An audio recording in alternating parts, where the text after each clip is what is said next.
Penyelidikan dugaan pembunuhan atas putri penjabat Gubernur Papua Pegunungan terus berlangsung. Pelaku diduga sengaja menyewa kamar kos untuk persiapan bertemu dengan korban.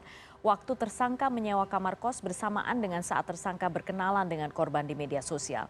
Keluarga kemudian sempat meminta untuk dikenakan pasal pembunuhan berencana. Apakah ada tanda-tanda atau petunjuk ke arah sana? Kita telah tersambung dengan Kasat Reskrim Polrestabes Semarang AKBP Doni Lumbantoruan.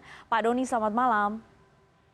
Selamat malam, Mbak. Terima kasih Bapak atas waktu Anda. Pak, bagaimana perkembangan penyidikan berkaitan dengan tewasnya putri penjabat Gubernur Papua Pegunungan ini sejauh ini? Sudah ada perkembangan apa saja? Baik, Mbak, mungkin kita sampaikan perkembangan sampai dengan hari ini. Kami dari penyidik Satreskrim Polrestabes Semarang sudah melakukan koordinasi dengan laboratorium forensik untuk melakukan pemeriksaan barang-barang bukti yang kita temukan di sekitar TKP, baik berupa handphone korban, handphone tersangka maupun minuman-minuman yang sudah kita temukan. Kemudian kami juga sedang melakukan koordinasi dengan Rumah Sakit Karyadi untuk mengecek atau mempertanyakan hasil otopsi. Dan saat ini juga kami akan memeriksa keluarga-keluarga korban yang sampai saat ini masih belum kita ambil keterangan. Ya, Pak Doni, kalau misalnya dari awal ada dugaan korban ini keracunan, apakah kemudian dari hasil tes toksikologi ada petunjuk ke arah itu? Sampai saat ini masih belum kita dapatkan, Mbak, hasilnya. Cuma berdasarkan hasil otopsi awal kemarin secara lisan, dokter menyatakan adanya penyebab kematian berupa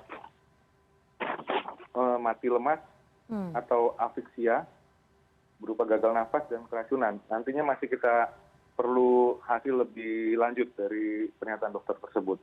Ya, Pak Doni, kalau misalnya digali hasil penggalian dari keterangan-keterangan saksi, seperti apa sebenarnya Pak Doni? Bisa sampai ada dugaan keracunan, kemudian henti nafas, kemudian ada beberapa minuman keras di situ. Apa saja sejauh ini? Jadi untuk saat ini saksi yang mengarah kepada kejadian hanya tersangka, Mbak. Dari yang lain, saksi yang lain sifatnya hanya mengetahui tentang keberadaan antara korban dan tersangka di kamar kosan tersebut. Nah, untuk keterangan tersangka yang saat ini kita himpun menyampaikan bahwa berdasarkan kronologis kejadian yang terjadi, bahwa korban ketika setelah meminum miras jenis anggur merah tersebut, kemudian mereka melakukan hubungan layaknya suami istri, di mana akhirnya terjadi bekas berupa kekerasan seksual yang kita temukan luka baru pada kemaluan korban.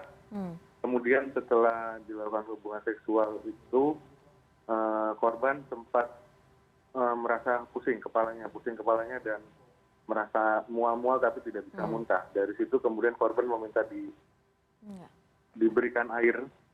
Setelah dikasih air oleh tersangka dan air putih, korban menjawab tidak terbiasa minum air putih, akhirnya meminta air kelapa. Kemudian dikasih air kelapa, kemudian korban katanya sempat tertidur walaupun sambil merintih, kemudian terbangun lagi sampai akhirnya minta dibelikan roti dan bir bread. Kemudian setelah diminumkan kembali tertidur kurang lebih setengah jam, baru kemudian korban kejang-kejang. Nah, dari situlah dugaan-dugaan adanya keracunan ataupun akhirnya jadi mengakibatkan henti napas. Pak Doni, kalau misalnya dilihat berarti sekarang pasal berapa saja yang dikenakan kepada tersangka, Pak Doni? Kepada tersangka kami terapkan pasal 81 dan pasal 82 Undang-Undang 35 tahun 2014 tentang perlindungan anak dan atau pasal 338 KUHP dengan ancaman pidana penjara paling singkat 5 tahun dan paling lama 15 tahun.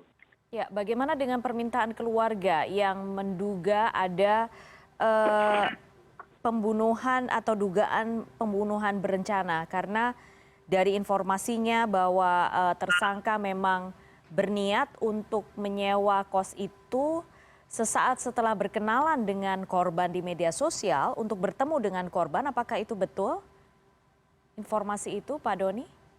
Terkait itu sebenarnya tidak ada permintaan kepada penyidik langsung untuk diterapkan pasal pembunuhan berencana, tetapi kami juga tidak menutup kemungkinan apabila nanti berdasarkan hasil pemeriksaan toksikologi, mikrobiologi, patologi dari laboratorium forensik, ternyata memang menyatakan ada indikasi ke arah pembunuhan berencana. Pak Doni, kalau misalnya kita bicara soal dugaan pembunuhan berencana itu kan berarti berkaitan dengan timeline ya Pak Doni. Timeline tersangka, kemudian persiapan-persiapan tersangka. Kalau misalnya dari dilihat sekarang, kemudian tersangka menyiapkan minuman keras di sana, kemudian dan apakah kemudian mungkin juga sudah mengetahui ada kondisi korban yang memungkinkan korban kemudian kehilangan nyawa setelah minum minuman keras itu, apakah sudah ada petunjuk juga ke arah sana? Sejauh ini yang kami dapatkan, Mas, kembali tadi hanya dari keterangan tersangka. Jadi belum ada bukti pembanding atau saksi pembanding. Nah, keterangan tersangka ini pun masih kami nilai ada beberapa yang mungkin masih kurang bisa diterima, masih janggal, yang nanti masih kita akan dalami lagi. Apa contohnya Pak Doni yang janggal? Ya, termasuk tadi seperti yang disampaikan bahwa dia mulai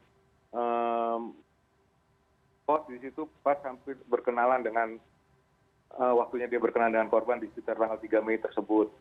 Kemudian dia juga yang menyiapkan minuman, cuma versi dari tersangka sebenarnya korban yang meminta, termasuk sampai dengan terjadinya kekerasan seksual juga seperti itu yang disampaikan tersangka. Oleh karenanya kami masih perlu data pembanding atau bukti pembanding yang sedang kami cekkan di lab forensik.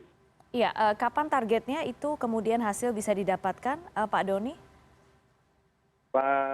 Berdasarkan informasi ke hasil koordinasi tadi pagi, paling lama 1 bulan.